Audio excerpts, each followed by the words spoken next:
Assalamualaikum warahmatullahi wabarakatuh. Nama saya Ahmad Fauzan Fatoni. Saya dari Jawa Timur, Madura. Saya akan menjelaskan tentang iman kepada makhluk gaib. Beriman atau meyakini dengan sepenuh hati kepada yang gaib termasuk kewajiban asasi dalam kehidupan seorang muslim. Bahkan keimanan kepada yang gaib tersebut merupakan salah satu karakteristik dan sifat utama seorang mukmin. Pada akhirnya keyakinan ini pula lah yang akan memompa spirit dan semangatnya untuk merealisasikan berbagai konsekuensinya melalui amal perbuatan anggota tubuh. Allah berfirman, Alif Lam Mim. Kitab Al-Quran ini tidak ada keraguan padanya, petunjuk bagi mereka yang bertakwa, yaitu mereka yang beriman kepada yang gaib, yang mendirikan salat dan menafkahkan sebagai rezeki bagi kami anugerahkan kepada mereka. Quran Surat Al-Baqarah ayat 2. Dalam ayat ini Allah menyatakan bahwa salah satu karakter paling menonjol dan sifat utama orang-orang yang beriman adalah iman kepada alam gaib yang tidak bisa dijangkau oleh panca indera, tidak mampu dicerna oleh nalar akal. Atau bisa diartikan pula bahwa orang-orang beriman adalah mereka yang beriman kepada Allah di waktu gaib, tidak tampak oleh orang lain, sebagaimana mereka juga beriman kepadanya di waktu hadir saat bersama orang lain. Hakikat alam gaib. Alam gaib adalah alam kasat mata yang tersembunyi dan tidak terlihat oleh mata telanjang, serta tidak bisa dijangkau oleh panca indera, dilihat, dicium, diraba, dirasa, dan didengar, dan tidak mampu dicerna oleh nalar akal. Namun sebagai seorang muslim, kita wajib mengimani yang gaib tersebut, yaitu iman atau percaya kepada segala sesuatu yang tidak dapat diketahui oleh panca indera dan tidak mampu dijangkau oleh akal biasa, namun harus melalui indera dan akal keimanan, yaitu melalui perantaraan wahyu. Maka beriman kepada yang gaib juga berarti membenarkan semua berita wahyu yang telah dikabarkan oleh Allah Subhanahu wa taala dalam ayat-ayat Al-Qur'an dan sahih, baik tentang hal yang terjadi maupun yang akan datang, serta tentang keadaan hari kiamat, hari kebangkitan, surga, neraka, sirat, jembatan, dan hal lainnya yang termasuk dalam cakupan hal yang gaib. Oleh karena itu, mencari hakikat alam gaib selain melalui perantaraan wahyu adalah sebuah kesia-siaan serta hanya menguras tenaga kepada hal yang tidak bermanfaat sama sekali. Dan siapa saja yang mengklaim bahwa dirinya mengetahui alam gaib, baik mengaku sebagai dukun, paranormal, orang pintar, atau syabrek istilah keren lainnya yang menipu, tidak diragukan lagi bahwa klaim tersebut adalah dusta, bohong, dan kelancaran yang teramat besar. Bahkan hanya dengan mengklaim adalah adanya pihak lain yang mengetahui alam gaib tersebut selain Allah dikategorikan sebagai kekufuran yang mengeluarkannya dari Islam, alias menjadikan pelakunya sebagai orang kafir. Na'udzubillahi min dzalik. Allah berfirman, dan Allah sekali-kali tidak akan memperlihatkan kepada kalian hal-hal yang gaib, akan tetapi Allah memilih siapa yang dikehendakinya di antara rasul-rasulnya. Kalian itu berimanlah kepada Allah dan Rasul, dan jika kalian beriman dan bertakwa, maka bagi kalian pahala-pahala yang besar. Quran Surat Ali Imran.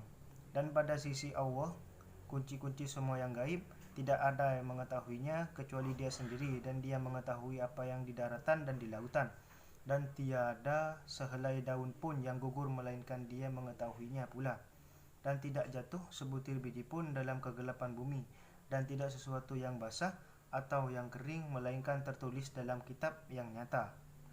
Mereka berkata, mengapa tidak diturunkan kepadanya Muhammad suatu keterangan mukjizat dari Tuhannya? Maka katakanlah, sesungguhnya yang gaib itu kepunyaan Allah, sebab itu tunggu sajalah oleh kalian, sesungguhnya bersama kalian termasuk orang-orang yang menunggu. Dari sini jelas pula bagi orang-orang yang beriman, bila ternyata klaim orang pintar tersebut benar dan terjadi kenyataan, maka itu hanya kesesuaiannya dengan takdir Allah, dan adalah kebenaran yang dicuri oleh jin atau setan dari berita langit yang benar.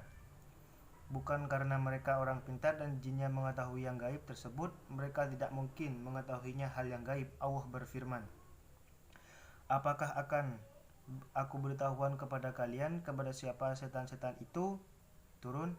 Mereka turun kepada tiap-tiap pendusta yang banyak dosa. Mereka menghadapkan pendengaran kepada setan itu, dan kebanyakan mereka yang orang-orang pendusta. Quran Surat Asy-Syura. Rasulullah juga pernah menjelaskan tentang hal ini dalam sabdanya, Qalat Aisyatu sa'ala anasu Rasulillahi anil kuhan faqala lahum Rasulullah laisu bisyai qalu ya Rasulullah innahum yahaddusuna ahyanan bisyai'in yakunu haqqan qala Rasulullah tilkal kilmatu minal jinni yafudaha fayagdufaha fi udni walihi fayakhliduna fiha ukthara mimmi'ati kadibah. Aisyah berkata, Rasulullah SAW ditanya oleh beberapa orang tentang para dukun. Beliau menjawab, mereka itu bukan apa-apa. Mereka bertanya, wahai Rasulullah, mereka itu berbicara tentang sesuatu hal yang kadang-kadang ada juga benarnya. Maka Rasulullah menjawab, perkataan tersebut dari jin yang dia menghafalnya dari para malaikat, yaitu dipatukannya pada telinga-telinga para dukun, laksana patukan ayam betina. Kemudian mereka mencampuradukan perkataan yang benar itu dengan 100 kebohongan. Hadis Ibnu Hibban dan Abdur Razzaq. Sesungguhnya para malaikat turun di awan lalu menyebutkan perkara yang telah diputuskan di langit. Kemudian setan-setan jin kafir mencuri dengar, menyadap akan hal itu. Kemudian disampaikannya kepada tukang-tukang ramal para dukun dengan dicampuri 100 kebohongan dari sisi mereka. Di samping itu, meyakini bahwa orang pintar tersebut mengetahui yang gaib adalah kekufuran yang sangat nyata sekali dan menjadikan mereka tempat untuk menanyakan yang gaib tanpa meyakini bahwa mereka mengetahui yang gaib tersebut juga termasuk dosa. Rasulullah bersabda, Man ataka hinan arraf fasadaqahu bima yaqul faqad kafara bima unzila ala Muhammad. Barang siapa yang mendatangi dukun atau tukang ramal yang membenarkannya perkataannya, maka sungguh ia telah kafir terhadap apa yang diturunkan kepada Muhammad. Hadis Abu Daud. Man ata arrafan fas'alahu an syai'in lam tuqbal lahu salatu arba'ina yawma. Barang siapa mendatangi dukun lalu menanyakan sesuatu kepadanya, maka tidak akan diterima salatnya selama 40 hari. Hadis riwayat Muslim. Beriman kepada hal yang tampak bukanlah sesuatu keutamaan dan keistimewaan yang patut dibanggakan oleh seorang manusia. Maka mengapa demikian? Karena hewan pun dapat mengetahui wujud dan mempercayai eksistensi sesuatu yang nampak tersebut.